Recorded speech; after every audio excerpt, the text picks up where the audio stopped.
1964 میں پہلی جماعت گئی یوگنڈا، 1964، 4 آدمی، اس میں ایک ابھی بھی زندہ ہیں، عبدالرشید صورتی صاحب جو کراچی کے امیر ہیں۔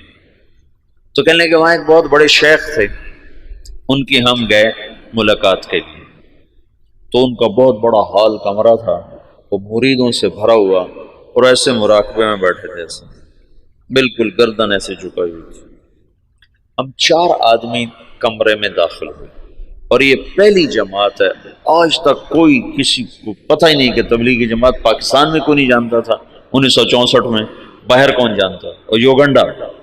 تو جو ہی ہم اندر داخل ہوئے تو انہیں ایک دم سر اٹھایا، کہا مرحباً بجیش المہدی، مرحباً بجیش المہدی، مرحباً بجیش المہدی، 3 دفعہ انہوں نے اس کو دہرایا، اور ہمارا بڑا زبردست اکرام کیا۔ تو دعوت کی انتہا وہاں جاتی ہے، اور یہودیت کی انتہا دجال تک جاتی ہے۔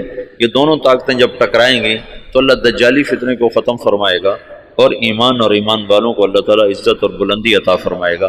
یہ دونوں ایک وقت میں شروع ہوئے۔ 1926 میں جب ان کا اقتدار مستحکم ہو گیا تو انہوں نے یہ طے کیا کہ یہودیوں کو دوبارہ لا کے آباد کیا جائے، اور یہاں ایک اسرائیلی یہودی ریاست بنائی جائے، سیہونی تحریک جس کو کہتے ہیں، سیہونی۔ سیہون ایک پہاڑ ہے جہاں داؤد علیہ السلام عبادت کیا کرتے تھے بقول ان لوگوں کے، تو سیہون کے نام سے سیہونی تحریک نے اپنا نظام چلایا، تو اسرائیل وجود میں آیا۔ اس کا آخری سرا دجال کے ساتھ ملتا ہے، لد، باب و لد جو ان کا سب سے بڑا اڈا ہے جہاں دجال قتل ہوگا۔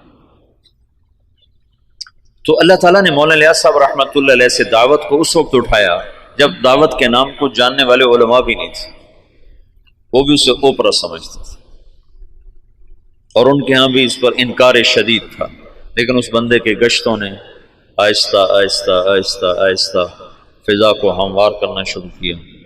پھر مولانا الیاس صاحب نے بڑے بڑے علماء کو بلایا کہ اب آپ کے میوات کا دورہ کرو، تو انہوں نے میوات میں دیکھا زندگی کو بدلا ہوا، حالات کو پلٹا کھایا ہوا، تو کچھ اعتراف زبانوں پہ آنے لگا۔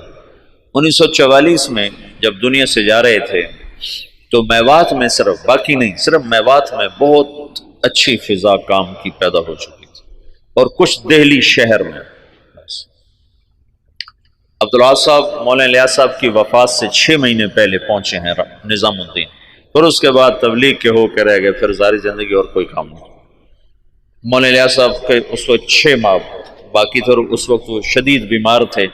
جب عبدالعاظ صاحب کو پتہ چلا، یہ وہاں دلی میں نوکری کرتے تھے، ان کو پتہ چلا کہ نظام الدین میں کوئی بزرگ ہیں جو لوگوں کو نمازی بناتے ہیں۔ اس وقت یہ شروع میں ہم نے بھی ایسے ہی سنا کہ ایک تبلیغی جماعت ہے جو لوگوں کو نمازی بناتی ہے۔ تبلیغ کی گہرائی تو کیا زبردست چیز ہے۔ تو کہنے لگے میں دیکھنے گیا کہ بھائی وہ کیسے نمازی بناتے ہیں، تو بس وہ جو پہلی دفعہ گئے تو وہیں کے ہو کے رہے۔ مولانا سعید خان صاحب کو 4 سال کی صحبت نصیب ہے، مولانا الیاس صاحب کی صحبت میں 4 برس رہے، مسلسل 4 برس گزارے۔ مولانا عبید اللہ صاحب رحمۃ اللہ علیہ وہ تو بہت پہلے فوت ہو گئے تھے، 1989 میں فوت ہو گئے تھے، تو ان کو بھی کافی لمبا عرصہ مولانا الیاس صاحب کی صحبت نصیب رہی۔ بیٹے مخالف تھے، تو 1944 میں جب مولانا الیاس صاحب کا انتقال ہونے لگا ہے تو انہوں نے مولوی یوسف صاحب کو بلا کر کہا بیٹا آجا مل لے میں جا رہا۔ وہ جو سینے سے لگایا اس میں نسبت اللہ نے منتقل فرما دی، اور مولانا یوسف صاحب نے فرمایا اپنے باپ کے مرنے سے 1 دن پہلے مجھے تبلیغ پہ 100 اعتراض تھے، 100 اعتراض۔ باپ کے مرنے کے بعد اللہ نے تبلیغ کا کام کھولا۔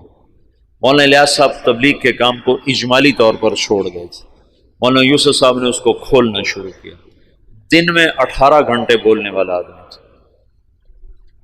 سوائے سونا اور نماز اور لکھنا، ان 3 اوقات کے علاوہ وہ شخص کی زبان بند نہیں ہوئی، مسلسل جیسے اللہ بلوا رہا تھا۔ بھرپور جوانی میں چلے گئے، 48 برس کی عمر میں انتقال فرمایا۔ 27 سال کی عمر میں امیر بنے، بالکل نوجوان بلکہ بچے۔ اور مولانا سعید خان صاحب رحمۃ اللہ علیہ فرمانے لگے مولوی یوسف ہمارے ساتھ اٹھتا بیٹھتا کھیلتا تھا، لیکن جب وہ امیر بنا تو آہستہ آہستہ اس کا روب ہمارے اوپر چھاتا چلا اور اپنی جہد اور قربانی سے ان کی ہیبت ہمارے دلوں پہ قائم ہو گئی۔ ایک دفعہ 3 گھنٹے بیان فرمائے اس حال میں کہ یہاں ایک پھوڑا تھا جس سے خون مسلسل رس رہا تھا، تو ایک آدمی پاس بیٹھا ہوا تھا، وہ یہاں رکھتا تھا کپڑا، جب وہ خون سے تر ہو جاتا تو وہ ہٹا لیتا، دوسرا رکھتا تھا، پھر وہ خون سے تر ہو جاتا، وہ ہٹا لیتا، پھر وہ تیسرا رکھتا تھا، اور وہ مسلسل بیان فرماتے۔ باپ والی کیفیت منتقل ہو گئی کہ مولانا الیاس صاحب کے یہاں پھوڑا نکل آیا، اس کو کٹ دینا تھا، کٹ دینے میں تکلیف ہونی تھی، تو مشورہ کر رہے تھے کہ اس کو کریں کیسے۔ تو مولانا الیاس صاحب کو پتہ چلا تو انہوں نے فرمایا ایسا کرو، کچھ میواتی میرے آگے بٹھا دو، پھر جو مرضی مجھ سے کر لیں۔ تو انہوں نے کچھ میواتی آگے بٹھائے، مولانا الیاس صاحب نے بیان کرنا شروع کر دیا اور ہاتھ یوں کر دیا، تو انہوں نے سارے ہاتھ کو کھرچ کھرچ کے صاف کیا، لیکن ان کا ہاتھ ایسے بھی نہیں ہوئے، وہ یوں بھی نہیں ہوئے۔